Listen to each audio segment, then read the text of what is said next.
La realidad de la vida cotidiana. La vida cotidiana se presenta como una realidad interpretada por los hombres.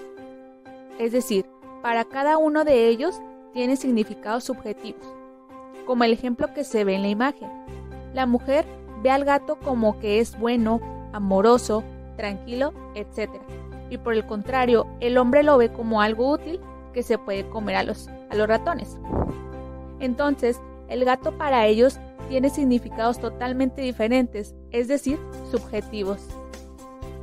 Entonces, es un mundo que se origina en sus pensamientos y acciones, y por ende está sustentado como real por estos. Esto quiere decir que es una realidad que se construye socialmente. Conforme a lo anterior, nuestro sentido común encierra diferentes interpretaciones. Mi conciencia es capaz de moverse en múltiples realidades. Una de estas realidades es la realidad por excelencia. Es decir, esta realidad ya está objetivada, ya está ordenada y es constituida por un orden de objetos que han sido designados antes de que yo apareciese en escena. Por ejemplo, el lenguaje.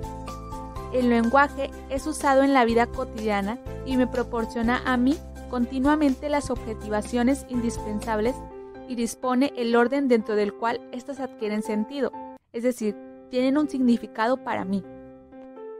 Otro ejemplo sería que yo vivo en un lugar que tiene un nombre geográfico y utilizo herramientas que tienen nombre en el vocabulario técnico de la sociedad en la que yo me encuentro. Además, el espacio geográfico en el que estoy me permite a mí moverme dentro de una red de relaciones humanas. Pero ¿cómo se organiza la realidad de la vida cotidiana? Bueno, la realidad de la vida cotidiana se organiza en el aquí y en el ahora. El aquí es el lugar, es el espacio en el que me encuentro. Y el ahora es el tiempo, es la hora en la que estoy. Lo que aquí y ahora se me presente en la vida cotidiana es la realidad de mi conciencia. Con esto, yo experimento la vida cotidiana en grados diferentes de proximidad y alejamiento, tanto espacial como temporal. Lo más próximo a mí es la zona de vida cotidiana directamente accesible a mi manipulación corporal.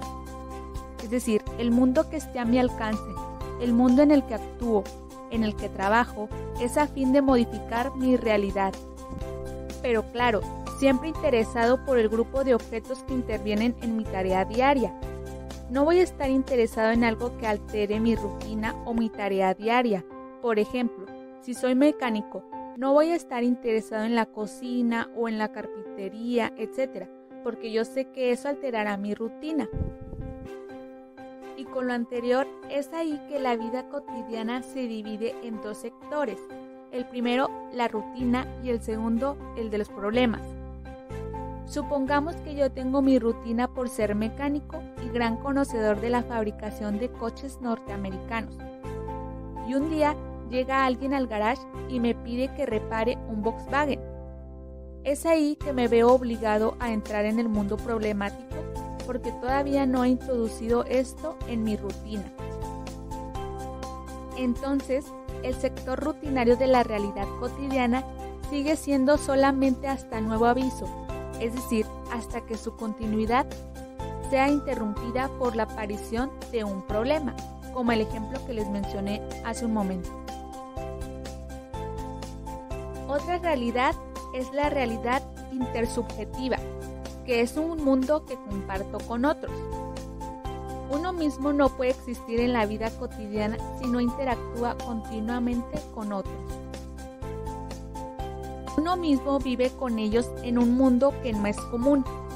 Los otros tienen de este mundo común una perspectiva que no es idéntica a la mía. Mi aquí es su allí, y mi ahora no se superpone del todo con ellos.